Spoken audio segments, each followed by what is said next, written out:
নমস্কার, নতুন ভিডিওতে আপনাদের সকলকে স্বাগত। ভিডিও শুরু করার আগে আপনাদের কাছে একটা প্রশ্ন, ৭ তারিখ কোন সিনেমাটা আগে দেখতে যাচ্ছেন সেটা টাইপ করে আমাকে জানান। বুমেরাং দেখতে যাচ্ছেন না অযোগ্য আগে দেখতে যাচ্ছেন? দেখুন, বুক মাই শো রিপোর্ট যেটা বলছে, ইন্টারেস্ট রেট বুমেরাংয়ের ক্ষেত্রে কিন্তু এখন সবচেয়ে বেশি 3.9K, এবং অপরদিকে যদি দেখি অযোগ্যর ক্ষেত্রে সেটা হচ্ছে 1.7K।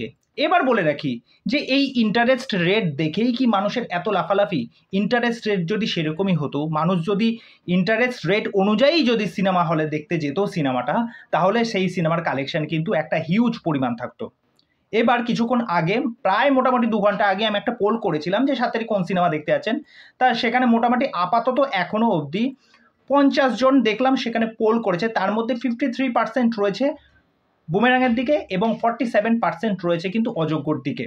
এবার বলে রাখি যে বুমেরাং এবং অযোগ্য এই দুটো হাড্ডাহাড্ডি লড়াই হবে কিসের জন্য? প্রথম কথা হচ্ছে এগিয়ে কোন বিষয়টা রয়েছে। দেখুন, যেহেতু প্রসেনজিৎ ঋতুপর্ণার ছবি, এইটা নিয়ে একটা আবেগ রয়েছে।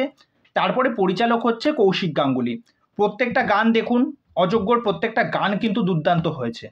এটা কিন্তু কেউ অবিশ্বাস করতে পারবে না। অযোগ্যর প্রত্যেকটা গান, সেটা শ্রেয়া ঘোষালের গলায় হোক, সেটা অরিজিৎ সিংয়ের গলায় হোক, সেটা রূপম ইসলামের গলায় হোক, প্রত্যেকটাই ভালো আছে। এবার যদি বুমেরাংয়ের ট্রেলারে আসি, বুমেরাংয়ের ট্রেলার অনেকের ভালো লেগেছে, অনেকের আবার কিন্তু একটু না কুচাটে ব্যাপার রয়েছে বুমেরাংয়ের ট্রেলারটা নিয়ে।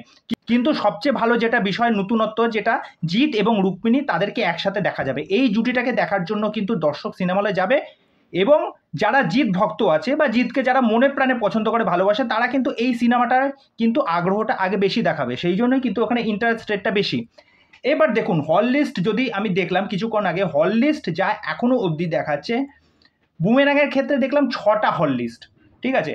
আর অযোগ্যর ক্ষেত্রে দেখলাম হল লিস্ট সংখ্যা কিন্তু 8টা থেকে 9টা, অনেকটাই এগিয়ে আছে। আরেকটা গোদের ওপর বিস্ফোরার বিষয় কি জানেন? সেটা হচ্ছে এই সেই নন্দন নাম্বার বিষয়টা, যেটা বরাবর জিদ্দার সাথে হয়ে থাকে। প্রত্যেকবারই যখন দেখা যায় জিদ্দার যখন সিনেমা আসে, নন্দন একটা বিরাট বড় ফ্যাক্টর হয়ে দাঁড়ায়। কেননা নন্দনে জিদ্দার কোনো সিনেমা নিয়ে একটা কিন্তু দোনা মোনা, একটা কিন্তু বাঘ বিতণ্ডা, এই বিষয়টা থেকেই থাকে।